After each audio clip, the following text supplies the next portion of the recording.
Aephia Genesis. Albert and Elpis. You are hearing an abridged history of Aephia Industries. Many details have been omitted for privacy and intelligence reasons. All details in this recording are factually correct. The dates have been automatically changed to Earth time for easier listening comprehension. Elpis' beautiful purpose. 15th of January in the year 2526. The tall Ustur's shoulders slumped down. He leaned back in his chair and sighed with relief. He tapped his left temple, reducing the energy expenditure of his cognitive processing considerably. He finally found his mud name. He would be known as Elpis. And the name fit perfectly. An ancient mud tribe, the Athenians, had used this word for the feeling that was coursing through his circuit-enhanced biomass. For now, relief had taken over his effective processing faculties, and he reveled in it. Then it changed. Out of his satisfied mental exertion rose sparkling exhilaration in the face of the adventure ahead. His directive made him long for both risk and reward. He wanted what the mud tribe would have called the possible but arduous good. He yearned to venture out into unknown space and shine as a beacon of hope, a light in the dark for the glory of all of Ustur consciousness and his beautiful purpose. It was this feeling that made him call himself Elpis. Hope. Most of his contemporaries had not answered the faint call of the largely unexplored mud territory. To be fair, most hadn't heard it either. Their directives pointed inward. Ustur scholars proclaimed, in unison, that the animosity of the war would linger between the stars for years to come, and would make traveling unsafe, which meant suicidal. The horror stories of ravaged Ustur corpses lost in the darkness of what was euphemistically called high-risk zone were gruesome, and most of them probably true. After all, it wasn't exactly part of Ustur programming nature to exaggerate horror stories. At best these stories were accurate, at worst even slightly toned down. Therefore, calculating their personal risks correctly, his peers stayed put in Ustur space. It was vast and dangerous enough in its own right. Elpis was happy they did this too. It was important to advance their own sector by tradecraft and by solidifying the security that the signing of the peace treaty now made possible. Elpis' path was a different one, though. His terminal chimed excitedly as he claimed the ship that he had just purchased. His new Rainbow Chi was fusing form and function perfectly. It was well worth the premium he had to pay to import it from Photoli-controlled space. Functionally optimized, it would morph into any shape he needed it to be. Those Photoli really were magicians. Or were they the product of magic themselves? He forgot. Unimportant. He was proud to own this technical miracle. The amplified distributed hull shock dispersal alone, he salivated a little. He knew full well that his programming made him an outlier. Not quite at the center of the normal distribution, he grinned. His exploratory drive and passion for novel spaceship technology would allow him to see more wondrous sights than most, but also heightened the chances of a gruesome death by orders of magnitude. His grin straightened determinedly. There was no decision. There was no quarreling with his destiny, his directive. There were doubts, but they had no power anymore. He double-checked the ammunition orders and got to work, heightening his chance of survival by proper preparation. Hours later, he forced himself into REM sleep and dreamed, more vivid than ever, the same dream he had dreamt for centuries. The Ridiculous Mechanic. 22nd of October, 2528. He didn't know why he was always dreaming this. It felt meaningful. In the dream, he saw himself building in a workshop of some kind. It felt like a familiar place, yet vast like an industrial assembly hall. He was alone. While tinkering, he felt increasingly happy with what he was constructing. He didn't know why he felt good and had no clue what he built exactly. Every time he tried to look at it intently, something else captured his imagination. He wanted to show someone else. He entered another room, much darker than his workshop, and presented his work to 10 faceless men, sitting in a half-circle around him. One of them stood up and pointed to Elpis' creation. Shame and anxiety took over his effective processing. Elpis felt like a child that had strayed from the expected directives. He had felt this in waking life before, but the intensity of the feeling was only ever this strong in this particular recurring dream. The room began flashing red, and the men stood up all at once and started walking towards him slowly. He took a step back but couldn't increase the distance between him and the men. Through his painful shame, he felt a different neurochemical that usually wasn't here. Noradrenaline? Unusual. What was this? The men began running towards him, lunging at him with aggressive intent. He began to panic. They beat him viciously as the room disintegrated into red flashes with a deafening bang. Elpis' consciousness jerked from laborious regeneration straight into adrenaline-fueled survival. He glanced around the cockpit. He had slept in his captain's chair. He hastily assessed the situation. Damage to the cargo module and one of the cannons. 4 attackers, XXS class. Survival still probable. A loud bang! There was a grenade. Life support controls offline. Survival still possible. An X4 zipped across his field of view. He was awake now. His reflexes had reached their full capacity. Another bang. Another flash. Golden light brightened the screens displaying the outside of the ship. That was another hit, but a good one this time. His cannons had completely disintegrated the careless X4 and its operator. His proximity scanner showed 3 little dots racing off in different directions. He was confused initially, but understood fast. He had been lucky. The rest of them had either not been fighters or scared. Either way, his life support was failing. Again. He sighed with annoyed relief and hailed for licensed repair shops in the vicinity, more floating than flying through the infinite cold, somewhere on the borders of mud space. With some trouble, he landed and stepped out onto the Pierce mining station his ship had directed him to. "Damn pirates," Elpis muttered as he inspected the damage on his beloved Chi. For the 3rd time in a month, he had barely escaped the Jorvik reavers plaguing outer mud space. His ship was damaged so badly, his heart sank a little. It was just a rumor that all Ustur felt love for some machine, but he sure did. Elpis felt as if a family member had been seriously hurt. This had to be repaired on station. He couldn't risk being attacked again. This conclusion was a problem. Not monetarily, of course, and he was optimistic that it was possible, too. He repeatedly admired the ability of mud engineers to achieve great results with very few resources. Their extensive contact with the Fotoli made acquisition of replacement parts easier than he had feared. The problem was the necessity to deal with the mud, with humans, people. The hard part would be finding a mud shop on this station that didn't try ripping him off, mistaking him for a desperate foreigner that couldn't know the value of the parts he needed. The hard part would be finding a mud shop on this station that didn't try ripping him off, mistaking him for a desperate foreigner that didn't know the value of the parts he needed. Yes, mud engineers could be efficient if they wanted to. The problem was they often didn't, especially so when dealing with other races. And even though he could have afforded to pay all kinds of premiums for some time, he was proud Ustur.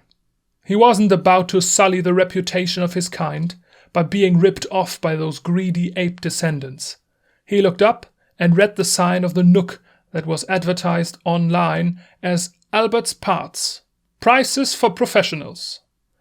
The janky neon sign, highlighting the capital letters APPP, was not inspiring confidence. Professionals, he sighed, bowed his head into the doorframe, and walked in. Before being able to look around in what seemed to be a much bigger workshop than the entrance would betray, he was practically attacked. Upon entering, a young, scrawny human jumped up as if he had waited for him. He had long, greasy black hair and was taller and thinner than most humans. His scrawny arms were much too long for his worn-down glow jacket. The human ran towards him, unholstered a broad smile, and unleashed his aggressive excitement. "Hello, may I please fix your ship? Please let me fix your ship. That's your chi. I've seen it on the cameras. I'll even go cheaper than market price. Please let me fix your ship. I'll do it for 1,300 Atlas flat. That's profit for you. Please, please, pretty please." His voice escalated further. He screamed and did not shut up to wait for an answer. Highly unusual, Elpis thought. He had never heard this much enthusiasm from a human before, about anything, and the request itself was also completely irregular. He replayed the question in his internal recordings and confirmed the contents of this strange human's request. Everything was as he had first perceived it. The price was indeed much too low. Elpis cautiously answered to the points the human had raised, without mentioning the form they were presented in. "What makes you want to earn less?"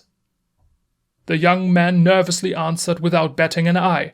"I've only ever seen 2 chis here before, and I've never worked on one." His enthusiasm was interrupted by the expressions of first shock and then panic. He had realized the implications of his last sentence. It would not inspire confidence in his abilities, and indeed, it didn't. They looked at each other. Silence. The human stared blankly. Elpis lifted a brow. The human instantly came apart and practically screamed, "But I know them inside out, I swear!" He began frantically listing freight capacity, thruster burn rates, ammo, fuel, and even food capacity, as if he was begging for his life. He wasn't breathing. He wasn't stopping either. Random design elements of the ship, different calibration properties of the hull.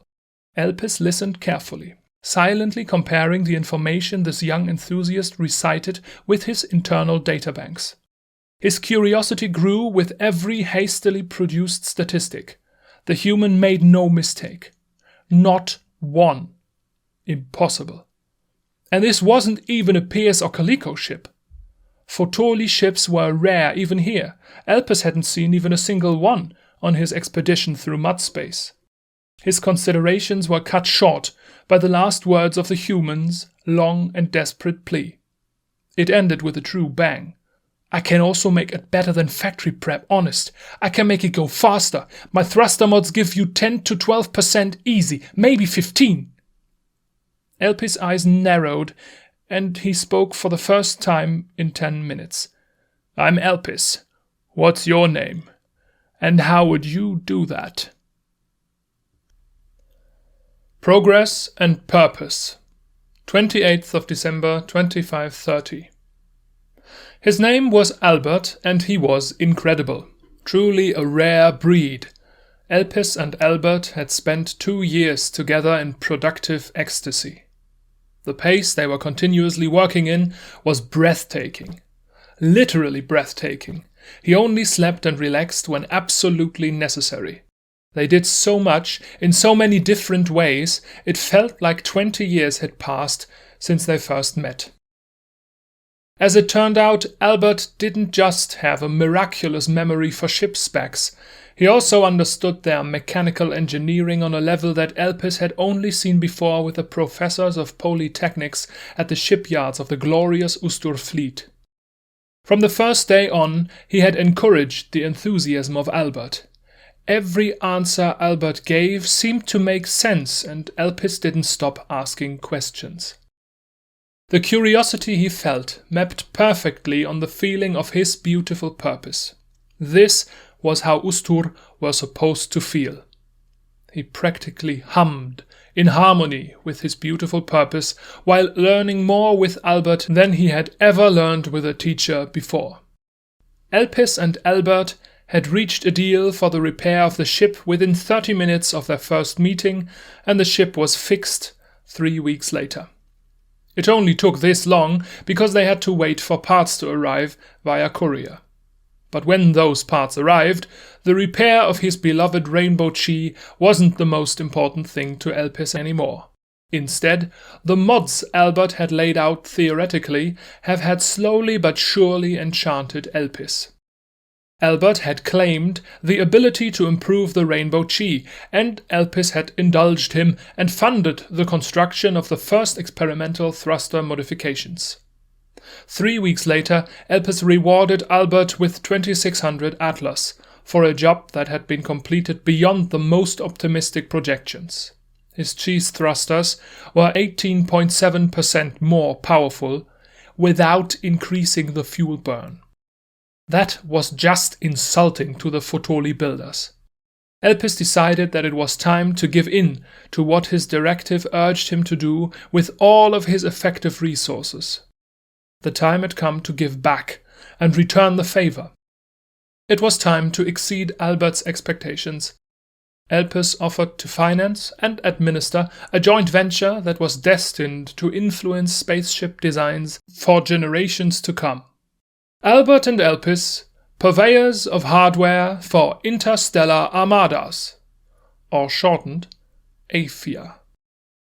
Albert's eyes immediately filled with tears as he accepted without hesitation. He immediately sparked his arc welder and crafted a new neon sign for what would become the first Aephia kiosk in the metaverse. This sign is still on site, and the site can be visited and is still in operation today. Elpis's task wasn't just listening and joy, though. He managed Albert's productivity on the business side of things and funneled Albert's genius into economically feasible spaceship mods. This was crucial.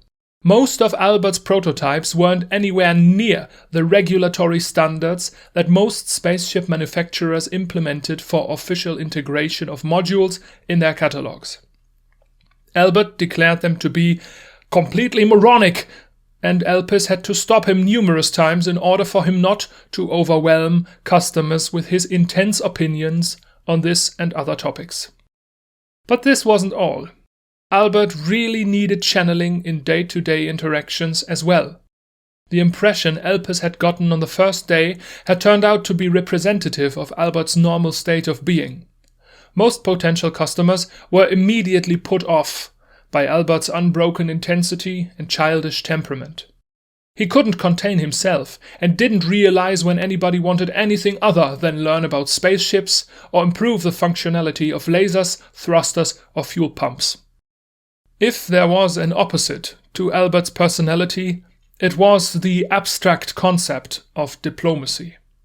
This meant that he was almost as incapable of blending in with the other humans as Elpis was, and Elpis was 2.4 meters tall, half robot, half biomass, organized and controlled by alien AI, as the humans called it. It was a tough task for this dynamic duo to convince passing captains in need for replacement parts that they were reputable businessmen. Most potential customers were distrustful of the autistic mechanic, his Ustur handler, and their novelty spaceship mods. The beginning of their business was slow. But that didn't matter to either Elpis or Albert. Elpis was too fascinated by the task of bringing order into Albert's creative chaos to notice, and he rejoiced in Albert's unorthodox solutions and ideas, who, in turn, wasn't bothered by that to begin with. Their conversations about the potential for mechanically enhancing different combinations of spaceship components felt like an artful exploration. A dance of two equally set minds. It was truly beautiful. Elpis acted as a catalyst for the genius flowing through an unstable masterpiece of human nature. Nautilus 2532. After modifying Elpis Rainbow Chi to a ridiculous degree, they couldn't act as if it wasn't time for the next step anymore. The business had slowly grown, and their parts were gaining traction in the metaverse. But they still weren't getting the attention their products truly deserved. The time had come to change that. The ship that had existed only in their secret hopes until now became topic of daily conversation. It felt like a third person in the room, and it pulled Albert's and Elpis's whole beings towards itself. Both of them knew that their vision of Aephia couldn't exist without attending this presence. They had to attempt to construct a spaceship. It was a rite of passage, the third part of their holy trinity. Albert had dreamed of this his whole life, never actually brave enough to hope. But hope had found him. He slowly warmed to the idea of its feasibility, and once he dared to explore the idea seriously, he was red hot, burning his cognitive drive at unprecedented pace. The improvements and interactions of module configurations he put together reached far beyond what was needed for XXS-class ships. Their ship would be bigger, a lot bigger, and much, much more glorious. Aephia, for the first time in its proud history, began the construction of their own spacecraft. In the beginning there was no name, and the plans for the spacecraft changed on a daily basis, as Albert and Elpis learned some new limitation of their dream every day. Albert would never have been able to coordinate and endure his wild temper through this often frustrating adventure without Elpis. Elpis, on the other hand, wouldn't ever have imagined one mind could ever be able to design every single part of a spaceship and then put them together in working order. Once again, his expectations weren't merely met, but utterly shattered. After 2 more years of hard labor, their prototype was in harmonious, glorious working order. They had designed and built a ridiculously robust and luxurious data runner freighter. The sketches had been incredibly beautiful on their own, but the finished product took their breath away. Every time they hadn't seen it for a while and came back into the workshop, they felt dizzy in disbelief. It felt like the epitome of their creative achievement.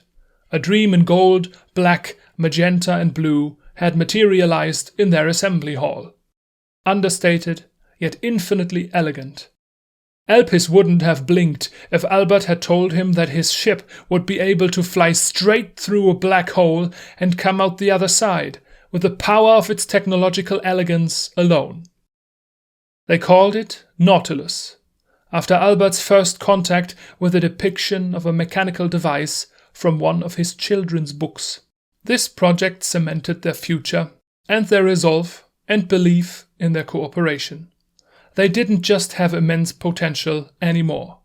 They had complete certainty, an unshakable belief in Aephia. Those who once had merely hoped didn't need hope anymore. They had seen the heavens. The road ahead. 2532 until present day. Albert and Elpis held on to the Nautilus Mark I for a while and tested it rigorously before selling it to an Ustur contact, who would be very helpful later on with establishing Aephia Industries as a supplier for many different entities in the sector, but that's a story for another day. The Nautilus did its job. It proved to the metaverse what Albert and Elpis had seen for some time. Aephia Industries was a synonym for quality spaceship hardware. Since the first iteration, very few further Nautilus-class ships have been commissioned, mostly because every commission was accepted personally as a special favor by Albert and Elpis. They decided against mass production of the Nautilus class because they thought of these ships as their artful masterpieces. They didn't want to devalue their achievement through the imperfections that mass production would inevitably introduce in systems this complex and detailed. And they no longer needed the money anyway.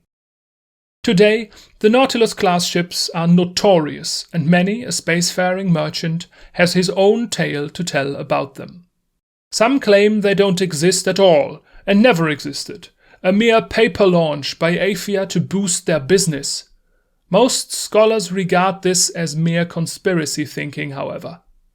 Other theories propose that until present day, not one Nautilus-class ship has ever been shot down by enemy fire, and further rumors indicate that even today, one Nautilus ship is constructed for every Aephia CEO upon retirement.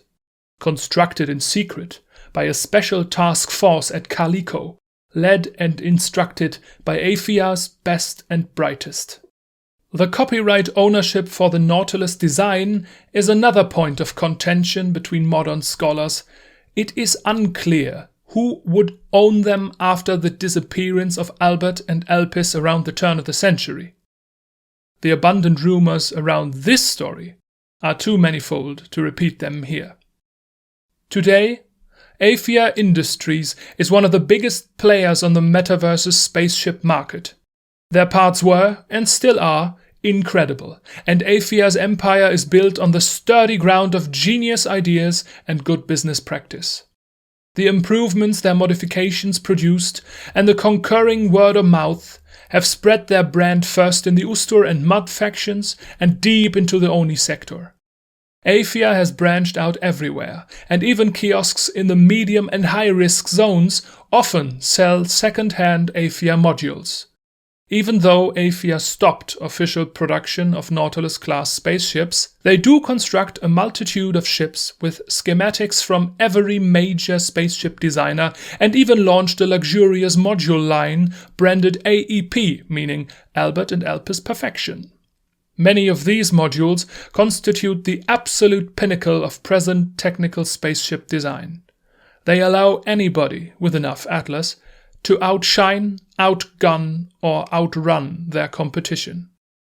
In conclusion, there is no corner of the metaverse that hasn't been touched by Elpis' beautiful purpose, Albert's incredible genius, and the treasures their collaboration brought into existence. This was an abridged history of Aephia Industries. Thank you for listening.